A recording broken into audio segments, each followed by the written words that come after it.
Remove the sandals from your feet, for the place on which you are standing is holy ground. Before you're seated, actually remove the sandals from your feet, if you so desire. I'm actually going to do that myself. And then please be seated.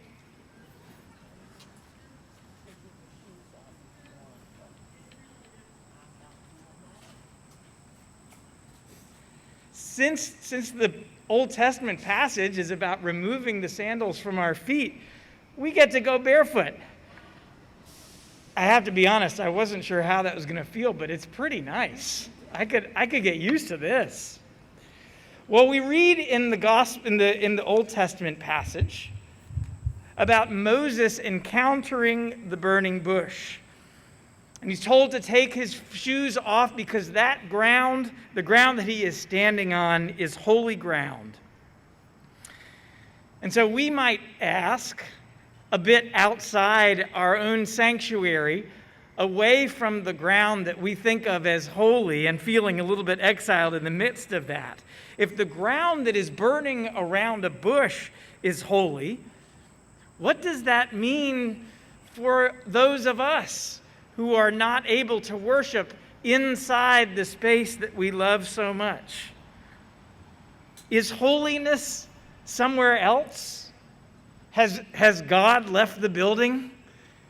Is holiness to be found in places where we might not expect, such as our homes, our backyards, parks, or wherever we might go?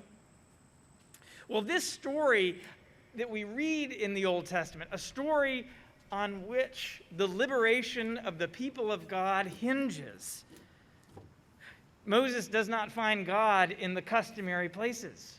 Moses doesn't find God in the tent of meeting, or in a temple, or a sanctuary, or even in the beautiful unrolling of a scroll. Instead, in this story, God works the back channels and instead shows up amid the foliage. And it was a place of complete surprise. It was a bush alongside the road. Moses was traveling. It could have been in any spot. And yet there it was. There, from that bush, God surprised Moses, speaking to him, challenging him, and completely disrupting his life. So perhaps we, with our grand cathedral in the background, can approach with some humility a story where the shrub has become the sanctuary. I'm thinking, as we reflect a little bit, apart from this beautiful space, and I am in no way throwing shade on this wonderful church, but rather pointing out that God surprises us just a little bit in where God shows up. And there we have a mansion built for the presence of God, and really any church is built as a beautiful home to hold the divine. I'm actually thinking of an early Christmas when one of my children was really young, when we had just lots and lots of wonderful presents. Every single relative sent 3 presents too many, and so the tree was just overflowing with gifts. I'm sure you can imagine this. And this young child burns through all of these wonderful gifts, and by the end of the day, we have this pile of untold riches. And the child is in the kitchen playing with an empty paper towel roll. God shows up where God shows up, not where we chart and design for it to happen. God in this story favors proximity over pilgrimage. And it is in these unexpected places that God disrupts us, surprises us, calls us to something new, and transfigures us. Places where the holy fire of God cannot be domesticated, because we know that once we have domesticated that fire, it is no longer a sanctuary.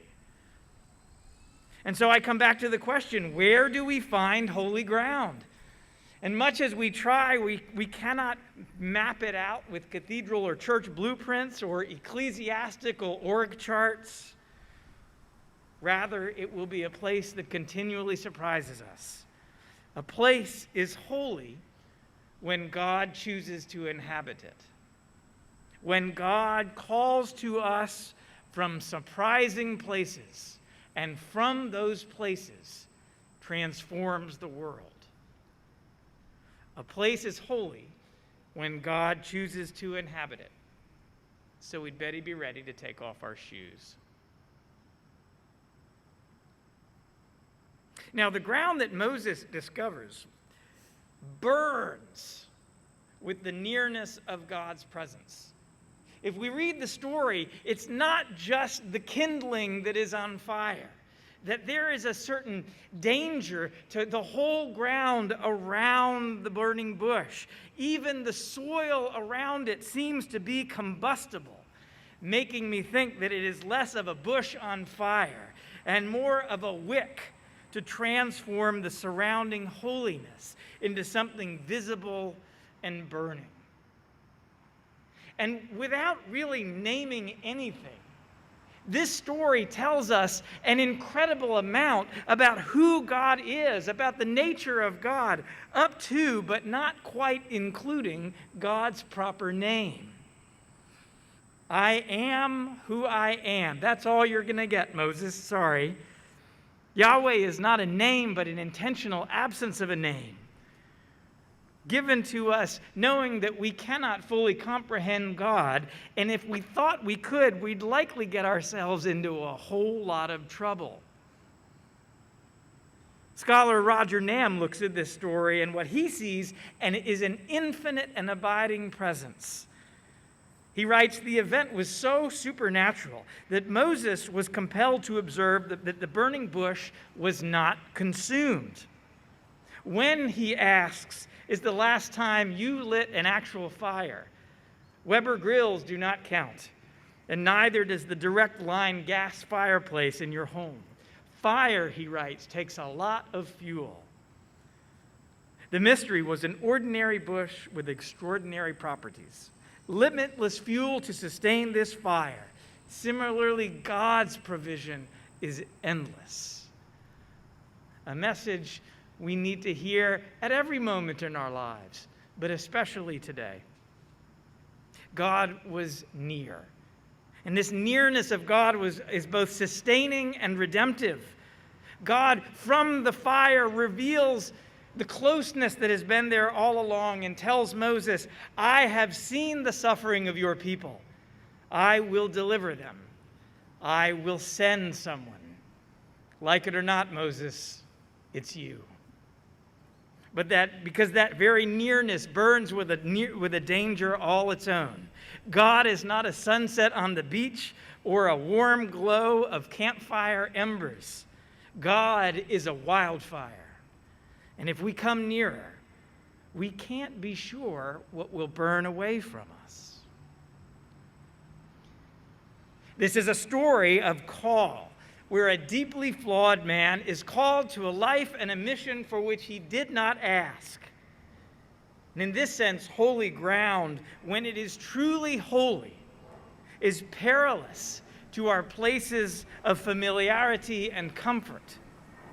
Holy ground checks our hubris, but it also forces us to question the limitations that we've assumed for ourselves. Any place can be holy if it is a place where we meet God on God's own terms. If it is a place where we are called out of our places of security and privilege. If it is a place that burns with transforming fire. And if a place is holy, be that a cathedral or a backyard, a campus green space or a mountain shrine, we'd best be prepared to take off our shoes. We mustn't let anything separate us from the consuming love of God. And when we think about it, how many things do we create? How many things do we put in our lives almost intentionally to do exactly that, even if we never name that intention? Things that keep us from catching fire. We cannot domesticate this flame. We cannot steal a branch and take it into our stone sanctuary. Instead, we resign ourselves to the truth that we cannot tell this bush, that tree or that tree to catch fire. But you know, we have another word for resignation, and that word is surrender. To abandon our need to own or harness that fire, and instead allow God to be God.